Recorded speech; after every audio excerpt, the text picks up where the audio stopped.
third session.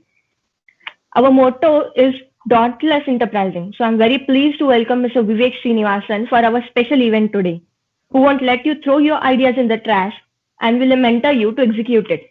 Vivek Srinivasan, a speaker, writer, mentor, thinker, and whatnot. Mr. Vivek started his career in real retail consulting and moved out of retail to set up his first venture, Prudence Advisors. Also founded Startups Club in 2013 to create a platform to support early stage startups and have been engaged in the same ever since. Startups Club provided him with an opportunity to travel the length and breadth of the India and engage with entrepreneurs from over 30 cities in the country. Further, he has been engaged with several international initiatives in countries such as France, Canada, and many more. He has a good grasp of technology and has led the development of tech products. He also played a role as a part of an investment committee of a fund and is well acquainted with the dynamics of fundraising and investments. He has co-authored a book also that called A Thought to $1 Million, which chronicles the early days of startup clubs. I would like to tell here the book was written in 12 hours and it took like a year to get published, but 12 hours is like very short time to write a book. He wrote it to give entrepreneurs an inside view of what goes on in a new venture. Is very interested in early stage startup and has developed a startup ecosystem. This pursuit has resulted in a lot of travel, visiting over 30 plus cities in India. He's incredibly interested in science and technology. He also takes a deep interest in economics, business, and politics. He don't stop here. Traveled to Europe and visited 7 countries in 8 days across 4 countries because he wanted to see everything.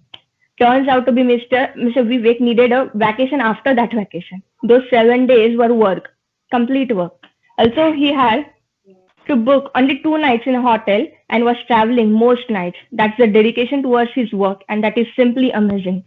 So please help me to welcome this great personality, Mr. Vivek Srinivasan, for our webinar today. Good evening, sir. I Amazing. request you to please continue. Thank you. Uh, so, good evening, all of you. I was asked to speak on the topic relating to what's the right time to get started. Is it right to get started when you're just 21 and just getting um, out of your educational institutions and just getting started with life, or is it a good time to get started when you are maybe 30 and you've had some experience and gone through it? And that was the topic that I was given to speak about. Um, to be very frank, I myself started quite early in life. I got started with my first venture and I've been hopping from one venture to the next since then.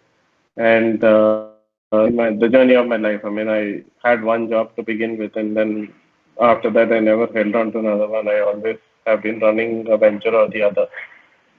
Um, Having said that, also, my work has given me an opportunity to meet with a lot of people. Till about 2019, I used to meet about 10,000 people every year, traveling across India, and all of these were point of time. And they wanted to see how it might be possible started. They wanted to learn the ropes. They wanted to see what was it that they should be doing to achieve success. And that is what most of them, sort of wanted to achieve. And I have worked with students. I've worked with several student startups. I've had student startups actually go on to successfully raise money while they were still in college, and not just small money, 1, 2, 3 crores in the course of just completing the product. I've had that. So I've had students who are 19, 20 years old who have gone on and started something. And I've also had older people who had a certain amount of experience, start up and build successful ventures. So, I've seen both sides of it, and I've seen people succeed this way as well as that way. I mean, it's so, if you had to have a one-word answer to it, there is no right answer. That's the right answer to that question. There is no right time to start. Right. Because what happens is, I've also seen many aspiring entrepreneurs who keep talking about, "Arey, yaar, kuch karna hai, we have to do this," kind of a thing, but never actually cut around to getting started, right? Because they are constantly um, thinking about, what that risk will entail for them because they have a job, they are getting, I don't know, 10, 20 lakhs a year in their bank every month on time, and getting started with a startup means sacrificing that first of all, right? And so I have seen a lot of those cases where people are like, I want to get started, but डर लग रहा है, family है, responsibility है, EMI है, whatever, right? And in my experience, what I've seen is they're just giving excuses to themselves. Right? It's not that that is the reason that they are not getting started. It's just that they're scared, right? And so I'll just tell you a story of a gentleman that I had an opportunity to meet once. This guy had climbed the Mount Everest a couple of times, and he was just telling me the story of how we got to the peak. And he said, the first time that he had decided to go to Mount Everest, he had not had too much of high altitude climbing. He had done a certain amount of mountaineering, but he hadn't done any high altitude climbing. And when he got started with Mount Everest and he got to base camp, he realized that this was a whole different cup of tea because uh, typically, if you're doing mountaineering on a mountain like Everest, you have to cross really vast crevasses. And all that they do is they put a ladder across and they walk over the ladder because, there's no infrastructure over there and you have to just cross over the ladder. And if you slip and fall, you're probably going to fall into a hole that's 1,000 feet deep or 500 feet deep, and nobody is going to come and fetch you because it's impossible to, bring a person out of there. So you're pretty much certainly going to die if you fall in there, right? And so as he got started with the climb from the base camp, he was crossing one crevasse after the other, and each one was scarier and bigger and scarier and bigger. And, by the time he got to the second base camp, he was already altitude sick. He couldn't carry on. So they had to call in a chopper and fly him out and bring him back, down. And, he returned and he was like, "Oh shit, I wasn't able to get to Mount Everest. I feel really bad about this." But, the thing that, this is an achievement that I have to get was always there with him. So he decided to go a second time. But the second time he was afraid because he knew what the risks were. When you're climbing up to the Everest, the last about 1,000 feet is called the dead man zone, right? Because there's just not enough oxygen for you to be alive those last 1,000 odd feet. And you have an oxygen cylinder, but hopefully you're able to get to the peak and climb down before that oxygen runs out. Because if you don't, you will most certainly die. So you have a very small window of about 2 to 3 hours within which you have to climb that last 1,000 meters, get to the peak, and climb down. So it's it's quite dangerous to undertake that. And he was aware of all of this. He knew all of the risks that existed. He knew all of the ways in which he could die.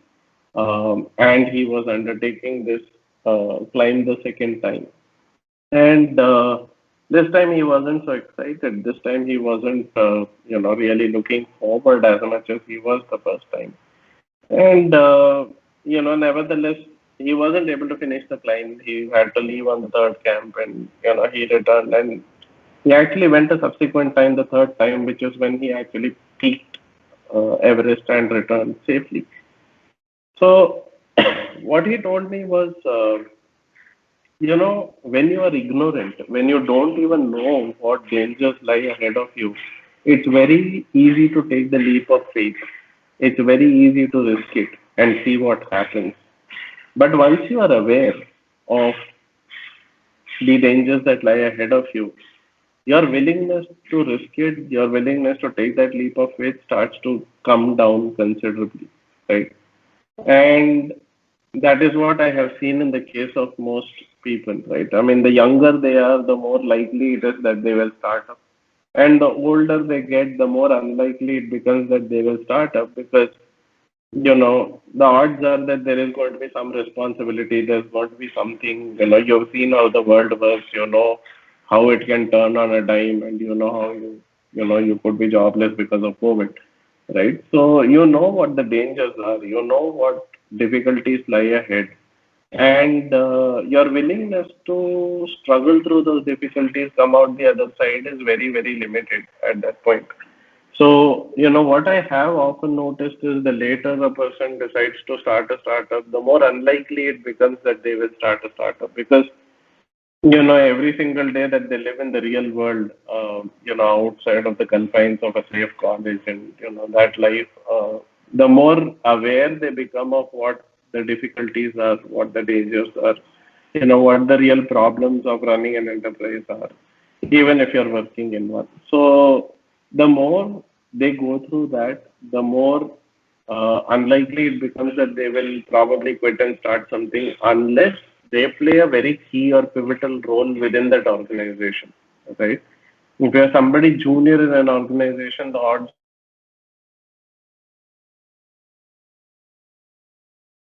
are that you're going to be in the business who's the most important person within the organization, then there is probably a high likelihood that you will quit and start something of your own.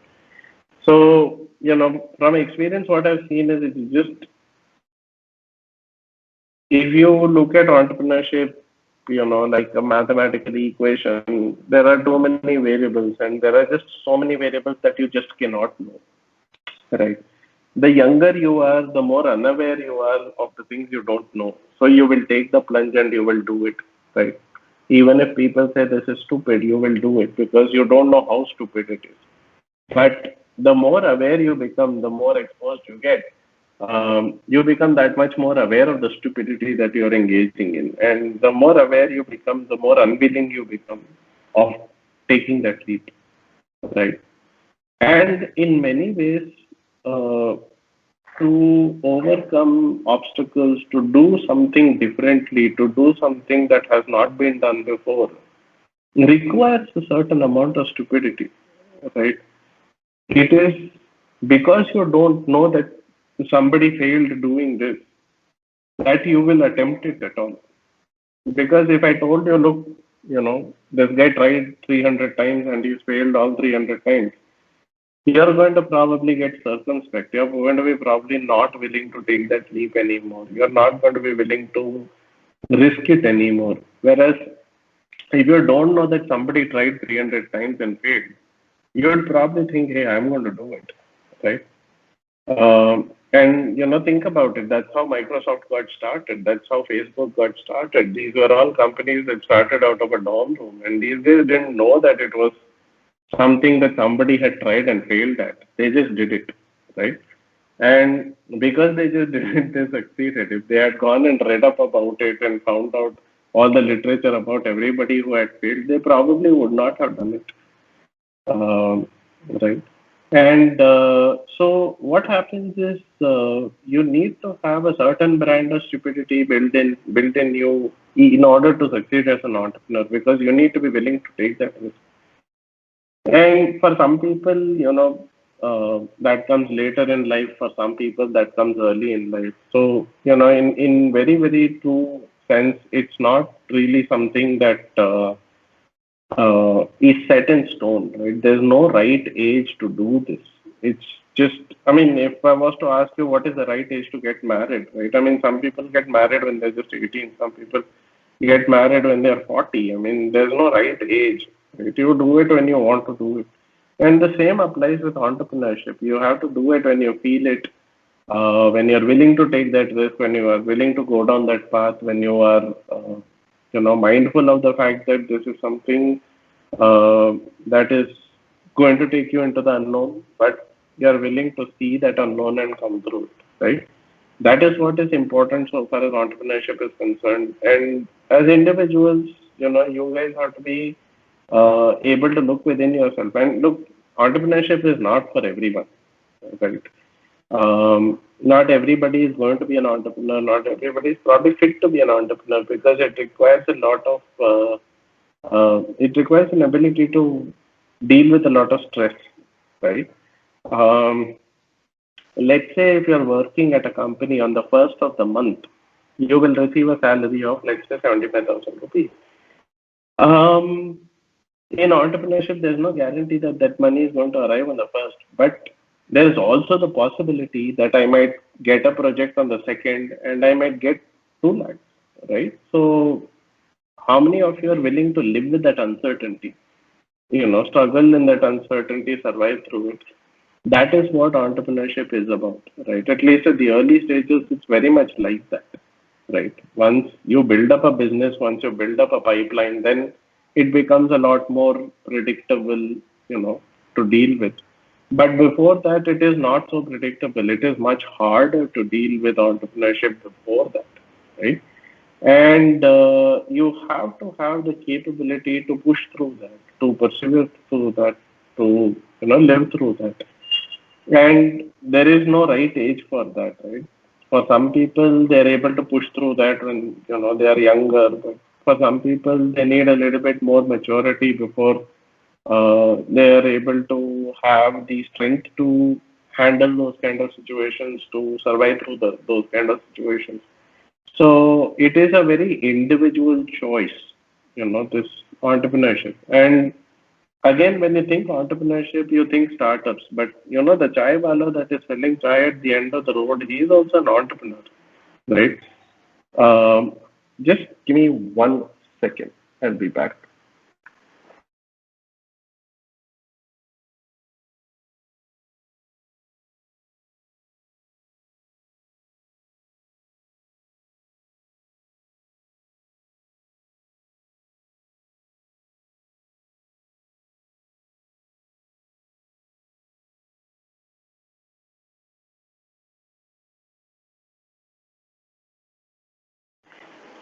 Sorry.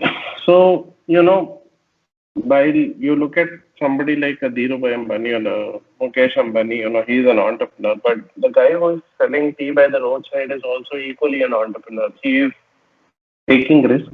He's putting himself out there, and he's trying to sell a product, right? And every day is a toss up to see how much gets sold. So entrepreneurship is entrepreneurship. The only difference is their goals are different, right? The chai wala would probably be happy if he takes some 2,000 bucks at the end of the day, whereas you know Ambani would probably not even be satisfied with 2 lakh crores. So that is the difference. And this there is no right and wrong in that, right? I mean, somebody wants to deal with the level of tension that comes with 2,000 rupees. That's their capability, and that's the degree to which they want to go down the path of entrepreneurship. And for somebody, dealing with 2 lakh crores and being at the throes of bankruptcy is also okay, and they're willing to deal with that, right? And that's also entrepreneurship. There's nothing wrong with that. And so, when you walk down the path of entrepreneurship, it's not necessary that you have to think unicorn and $1 billion and all of that. You can set modest goals for yourself as well. You can be like, okay, if I make 1 crore per year, I'm happy. That's all I want to make, right? There's nothing wrong with that. You can always set different goals depending on what you deal with stress is, and you can do things accordingly, right? So there is no right age and there is no right way to do entrepreneurship. you have to feel that you're willing to go down this path. You have to have the willingness to, survive that uncertainty, and you have to have a goal that you want to reach. I mean, so long as you have that, any time is a good time. There's no right time so far as that is concerned. And that's what I'd like to say about that. If you have any questions, anything surrounding the topic, I'm happy to take those.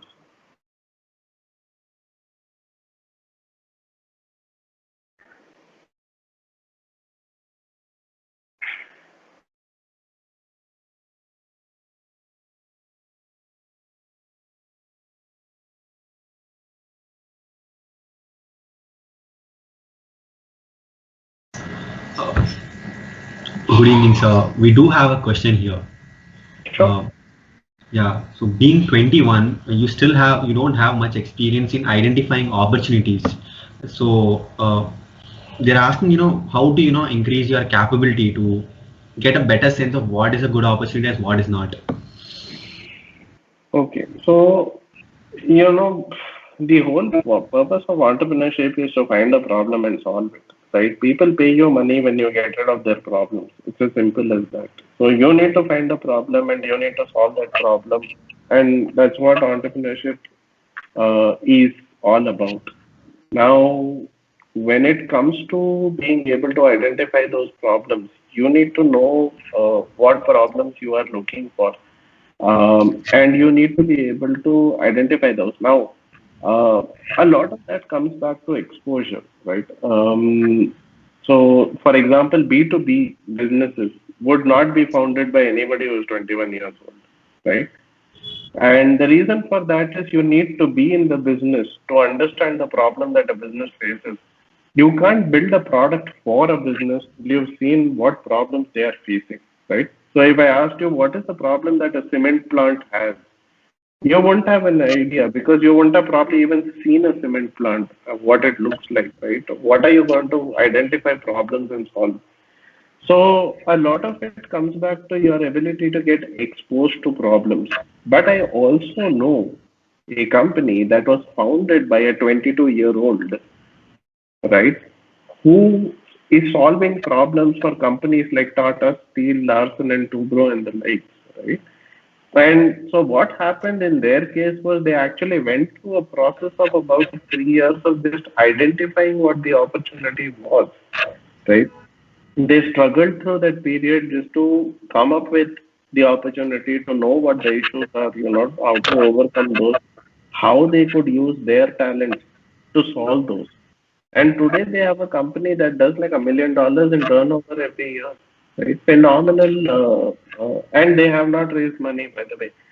This is all completely revenue generated business. So it's phenomenal what they've been able to achieve.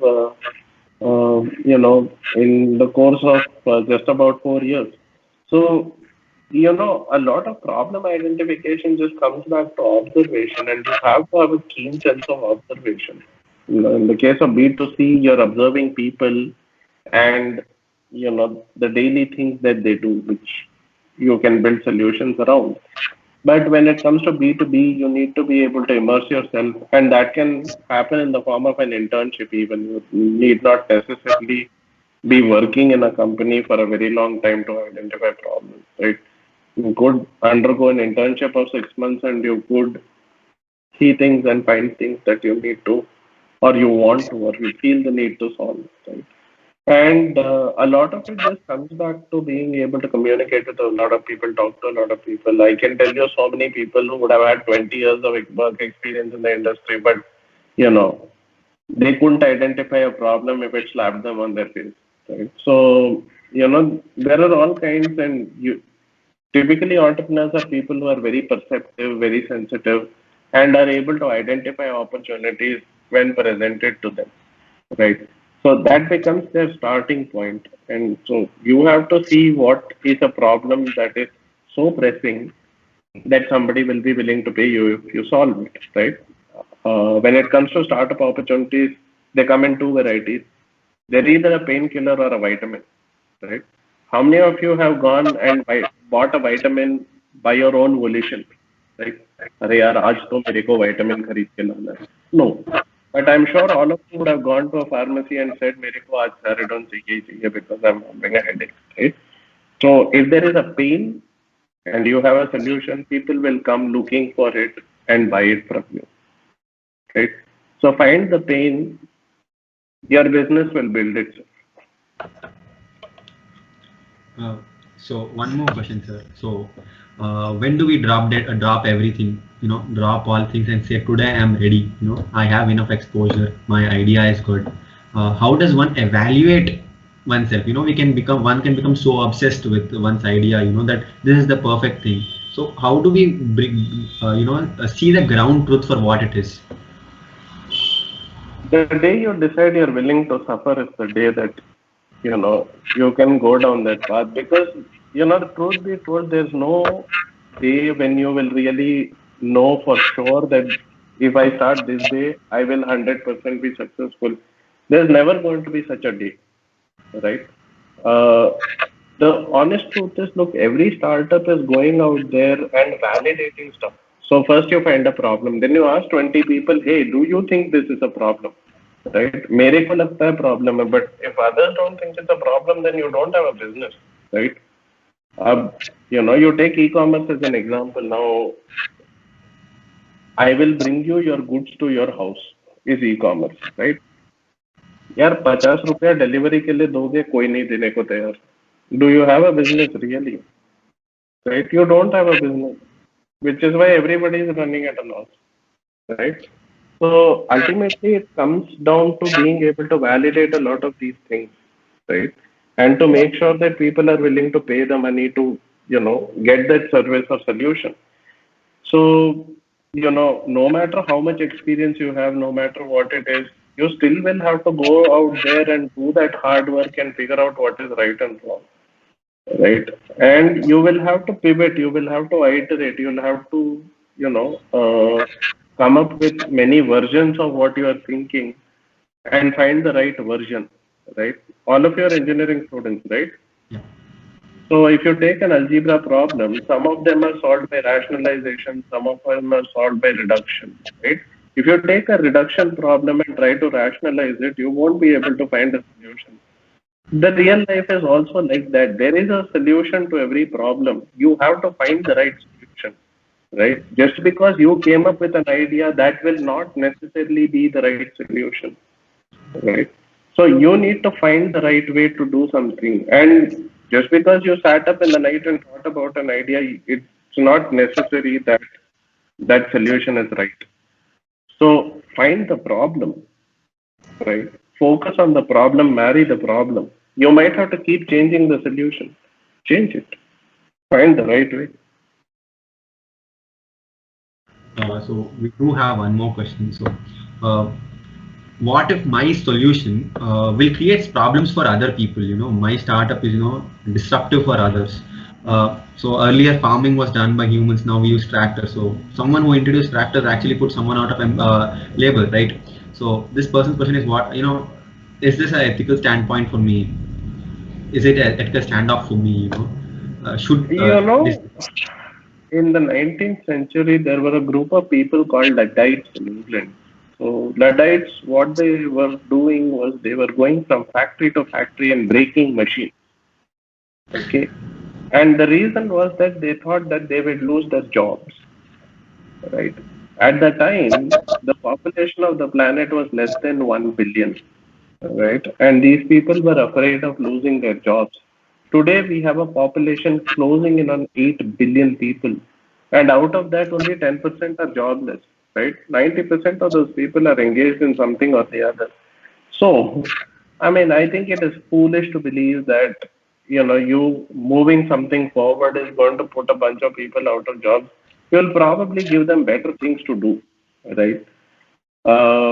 They could work on something more creative than, standing on the back of the cow and pushing something down or plowing the farm, right?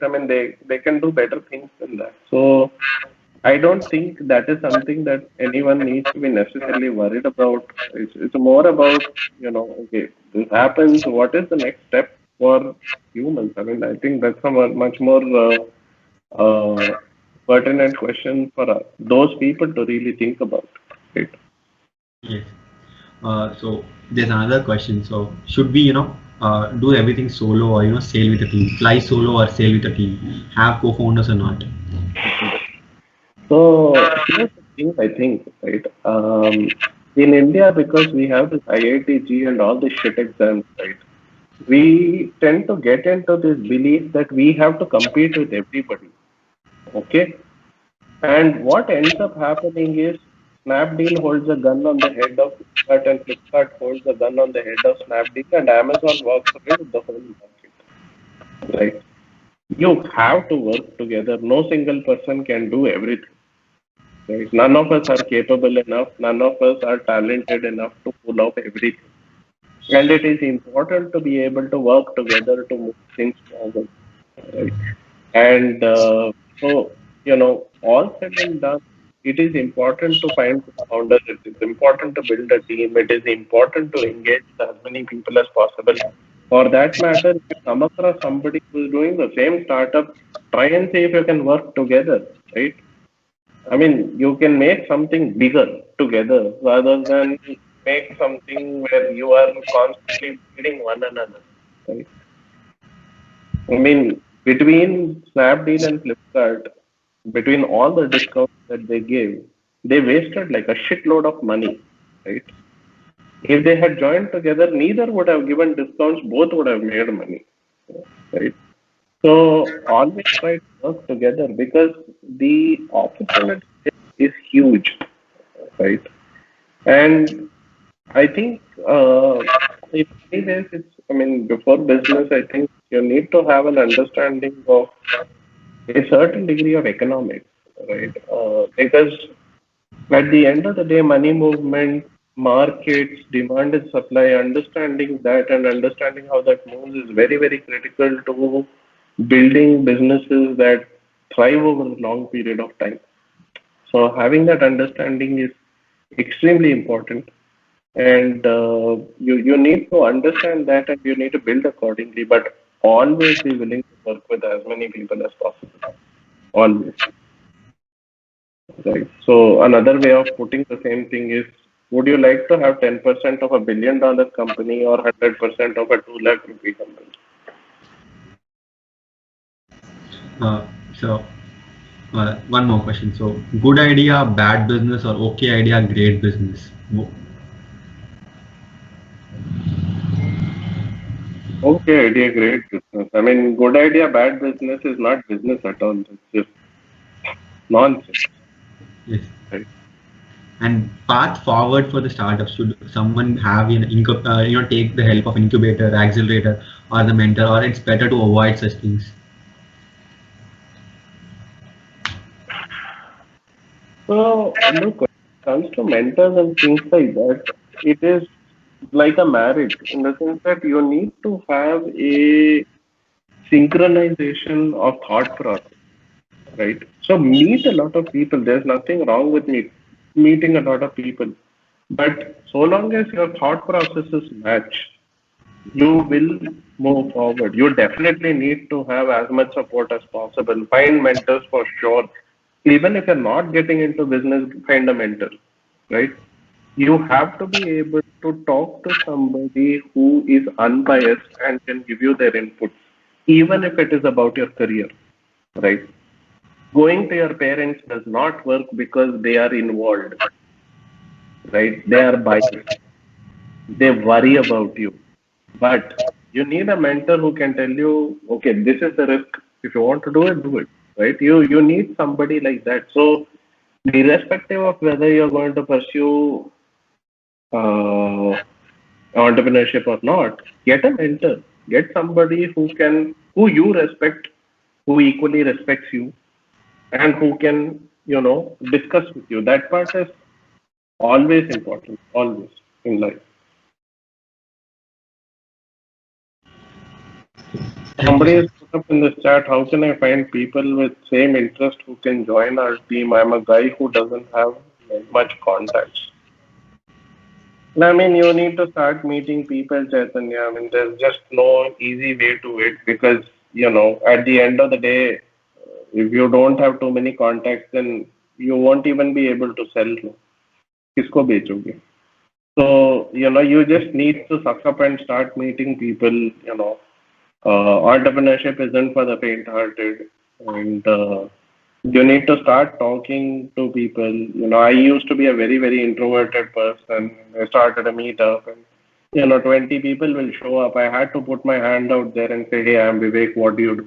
Right? You need to inculcate that. You need to, drive that within yourself. It might be difficult, but you need to just suck it up and do it. My first presentation that I ever made in engineering college, I stammered my way through it. Like I could not speak 3 sentences without stopping, right? And I have given a TED talk, and I have, whatever. I have talked on like probably on 1,000 stages. So these are all things that you can develop. These are all things you can learn. All it takes is practice. There's nothing in life that can hold you back so long as you decide you're going to get it done.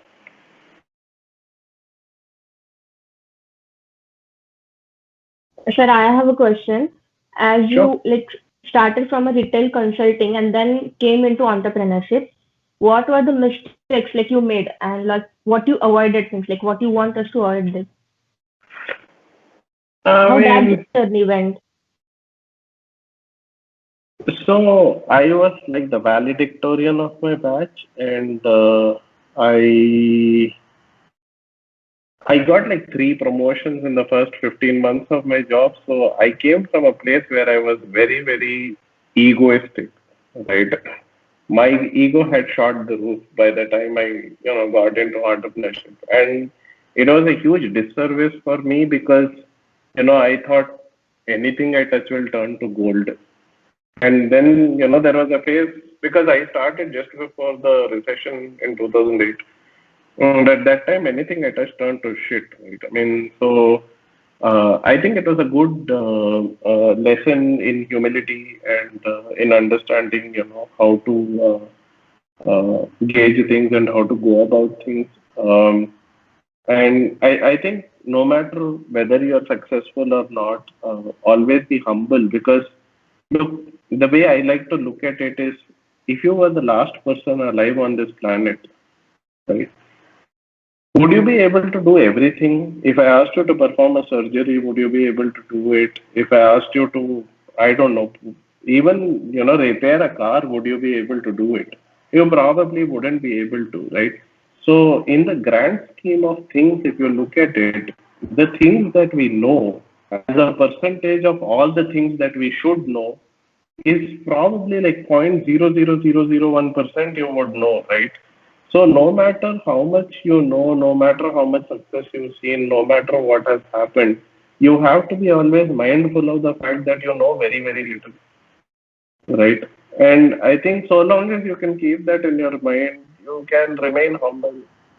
And, you know, I think it's easy to give up. And, I don't think any of you would have read anybody's story which ended with the lines, and after that he gave up or she gave up, right?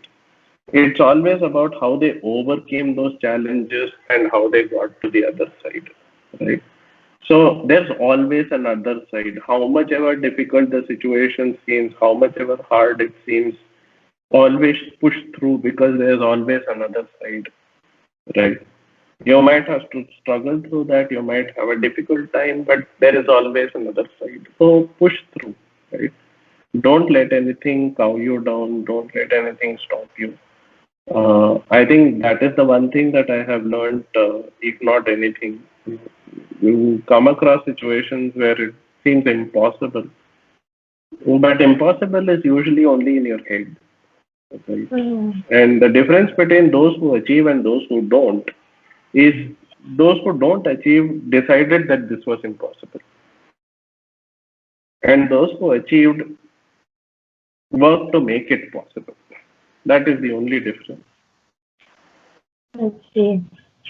So that was lesson from your journey, and that was really great. We should just go through that phase. Once it's over, then we can achieve where we want. Thank you so much, sir. Thanks. Do we have any more questions, Yumi? Good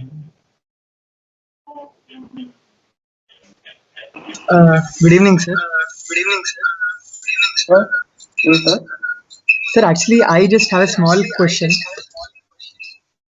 If we have a plan ready, then what would be the initial steps that we need to take? Start. If you have a plan ready, start.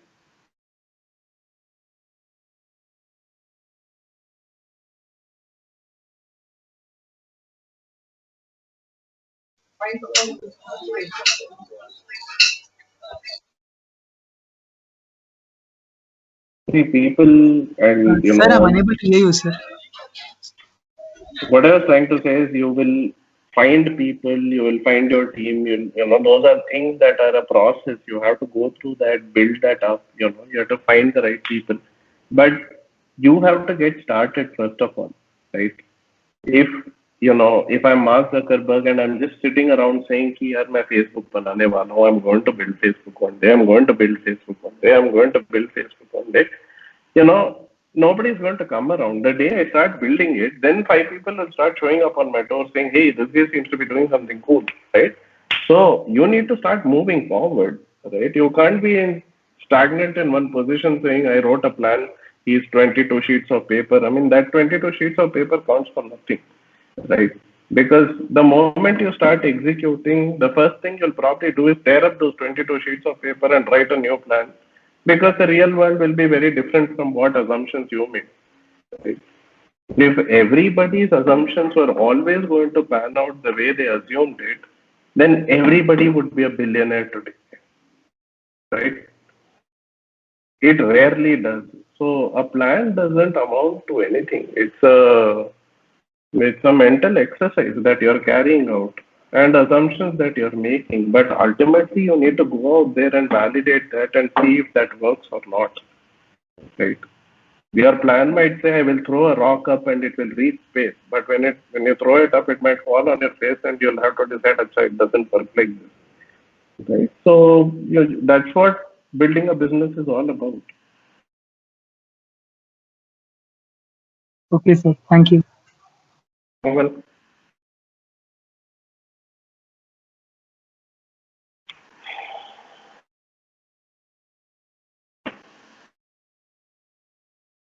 sweet. I think there are no further questions. If there are no further questions, I'll just leave you guys with a link to my blog.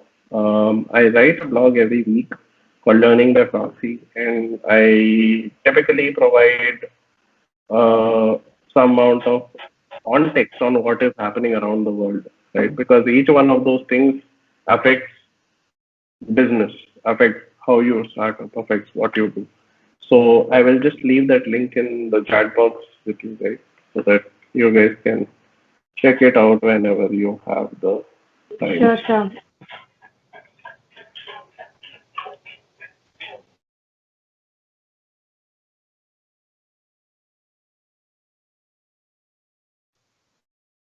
Janvi? Yes, sir. Lahari, where is Lahari?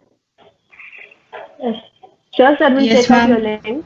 And now I request Lahari to please give the vote of thanks. Sir, that was truly a insightful speech, sir, talk, sir.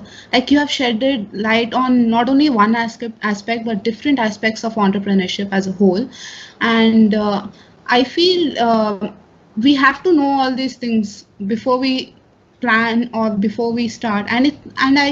What I take away from your talk is it's okay to have an idea which may be stupid, but the value of an idea comes in using of it. Like if we use it properly, then that's a valid idea. So I feel it's okay to have it, but we have to try and make that idea executable. So I think that is a key takeaway for me at least.